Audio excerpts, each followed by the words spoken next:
12-year-old Maximilian Parker entered Utah Territory in 1856.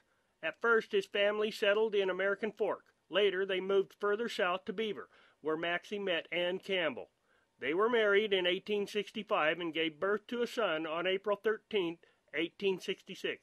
Naming him after Maxie's father, the boy was christened Robert Leroy Parker, the oldest of 13 children, and would be called Roy by family and friends. In 1879, after Indian troubles subsided, Maxie Parker traded property he owned outside Beaver to a Mr. Van Vliet for some cabin property south of Circleville. After helping the family relocate, 13-year-old Roy went to work for Pat Ryan near Milford. While working for Mr. Ryan, Roy went into town on a Sunday to purchase a new pair of trousers. Finding the store closed, Roy broke in, made his selection, and left a signed IOU at the register. The store owner failed to see the humor with such an arrangement and swore out a warrant that was served on young Parker at the Ryan Ranch. After working for Mr. Ryan for 2 years, Roy moved back home to Circleville and helped out on the family property for a while. During this time, Maxie was having troubles of his own. You see, when Van Vliet had owned the property in Circleville, he was partners with a Mr. James. Because of the continued Indian harassment in the Circle Valley area, both partners had abandoned the property. When Van Vliet traded the property to Parker, he mistakenly assumed ownership. James later returned after the Parkers had taken possession, and a dispute went before the local legal system, which was the current Mormon bishop. The bishop found in favor for James, a Mormon in good standing.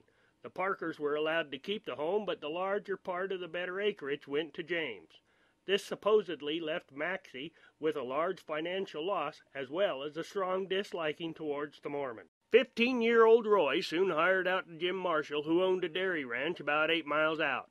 Roy, his mother Ann, and 2 siblings were employed by Marshall, along with a wrangler named Mike Cassidy.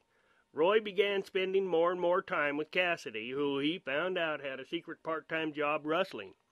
Cassidy taught the young pupil the tricks of the trade until finally, at the age of 18, Roy bid farewell to his mother in Circleville. Soon, Roy would be known by other names: Bob Parker, George Cassidy, Jim Lowe, James Ryan, Santiago Maxwell, and most famously, Butch Cassidy.